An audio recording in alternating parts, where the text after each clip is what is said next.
So, ladies and gentlemen, welcome to Deranged Rabbits, a fairly standard action platformer where you play as Fluffy the Bunny on his quest for carrots. So, I'm going to be running you through some basic features to begin with, but if you're not interested in any of that, you can just skip to the good parts. I don't mind. Go ahead. But in the meanwhile, we can start from the settings. It's not a very complicated game, so you'll find in the video settings just the basic stuff. You can choose full screen or not, vertical sync or not. I recommend having vertical sync on, because at high speeds the game might have some tearing on some systems. We have the audio settings, where you can put the sound effects volume or the music volume separately. That's woefully rare these days, but there you have it. And you can choose whether you are playing with a keyboard or a gamepad freely. If you have multiple gamepads at your disposal and you have all of them blocked in at the same time, you'll be playing multiplayer. There's no separate menu for multiplayer. When you have several gamepads blocked in, it just happens. When you start the game, there'll be 2 or up to 4 bunnies on the track, and they'll all be competing against each other for the carrot. I prefer playing with a keyboard, so let's leave it there. We also have the ghost mode, which basically means that if you've cleared a level before and you're playing the same level again, there'll be a ghost bunny, which is a recording of your previous time, well, your previous best time. So you'll be competing against yourself if you have the ghost mode on. And you can turn blood and gore on or off. If you're uncomfortable seeing bunny getting into unfortunate accidents, you can turn that off, which means that there'll just be a puff of smoke and the bunny will be back alright, no mess. And you can clear your save data if you really want to. I actually did for the purpose of this let's play, but let's not dwell on that. There's also some extras. There's achievements, obviously, a bunch of them. You'll be unlocking them as you play the game normally. Some unlockables. If you collect a sufficient number of carrots or cabbages, you'll be unlocking special modes, hats, things like that. And sometimes the requirements are very specific. For example, for the hats, you need to have all 15 carrots from any of the chapters in order to unlock one of the hats. And then there's your basic statistics like how long you've been playing for, how many carrots you have, how many deaths you've had. And this list will grow as you play the game. Causes of death. There's a lot of them, trust me. And finally, there's the speedrun mode, which you will unlock by completing the game. Basically, you'll be starting a timer, a single timer, which starts at the beginning of level 1 and it only stops at the end of the final level. So you'll be timing your run from the beginning to the end of the game in one big go. But like I said, you have to complete the game to unlock that mode. So let's get started. So far, we only have the first chapter unlocked. You need to get more carrots to unlock the others. But happy grasslands, doesn't sound too bad. Let's go into it. Chapter 1, Level 1, the beginning of many ends. Not ominous at all. Get the carrot, don't die. Good instructions. Actually, the first few levels are nothing to write home about, so I'm gonna put down these so we can see better the action going on the screen.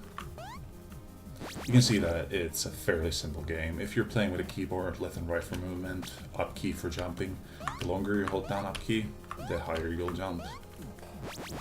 See, nothing too complicated, nothing too difficult here.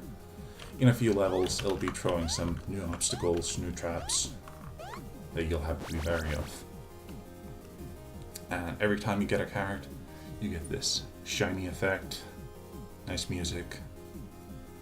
Actually, I can't quite hear the music. I think there's nice music at the moment. So, congratulations, you are your carrot. Let's put those back on. Spin Me, the first level with a saw blade. 2 saw blades, 3 saw blades, no, 4. There we go. nothing too bad. Every time you finish a level, it'll tell you that you got carrots +1, and if you were sufficiently fast, I'm going to try to do that now, you'll also be unlocking a cabbage. There we go, you can see cabbages +1. That happens when you finish a level fast enough, or by beating the time that reads in the upper left corner with the green cabbage marker. 4 seconds, 70. My time was 4:45. Pretty good. So, let's move on. The levels get progressively trickier, and the first world has enough saw blades to make any hardware store. Well then, that was my first death there. The first chapter has enough saw blades to make any hardware store jealous. But later on there will be wrecking balls, cannons, laser beams, things like that to keep you interested.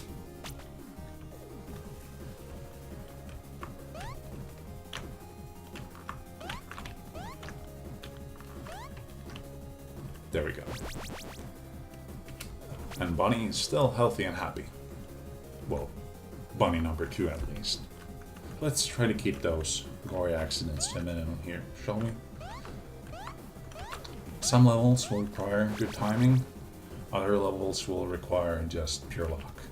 Well, that's my opinion anyway. There is probably a better way to get through those levels. You can see here that the timer doesn't start before you move. When you move the bunny, the timer starts, so that's just in case that you don't lose any time while the screen is loading in or fading in or whatever. Well then, good platforming for me. And here for the first time we have time blocks, which obviously disappear if you stand on them for too long. When you hit them, they'll start a timer, and the timer will run low regardless of whether you're touching the blocks or not. And sometimes the game will throw you a little puzzles like this, where you have to activate a very specific disappearing block before the others, so you don't lose your footing. But we did pretty good.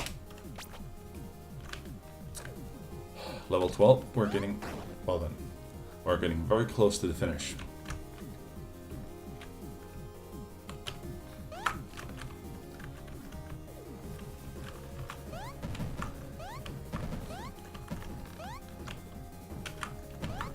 Well, not difficult as such. Having to talk at the same time makes these levels surprisingly tricky.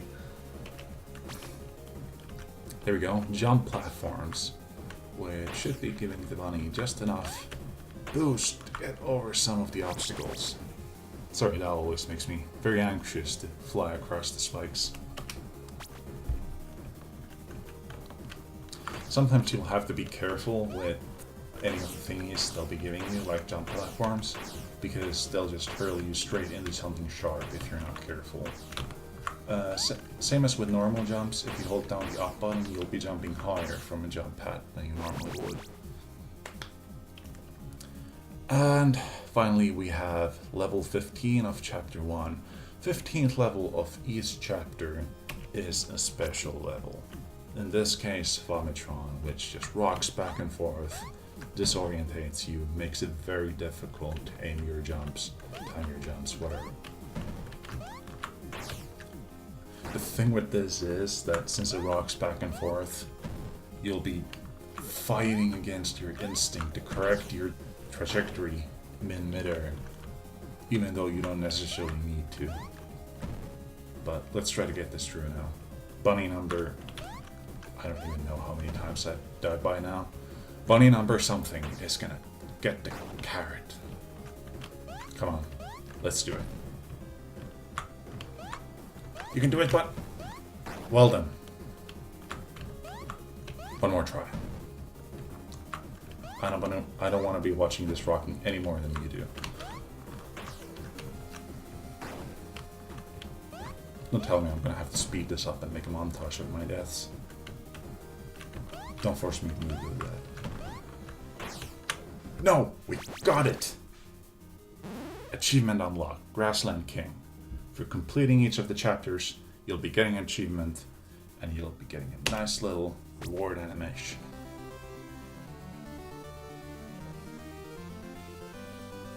Congratulations, we beat World 1.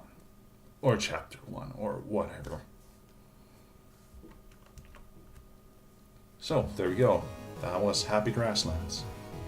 We'll be moving on to the Desert of Death next, and I think it'll be a lot trickier. But until then, this has been Rage again. See you next time.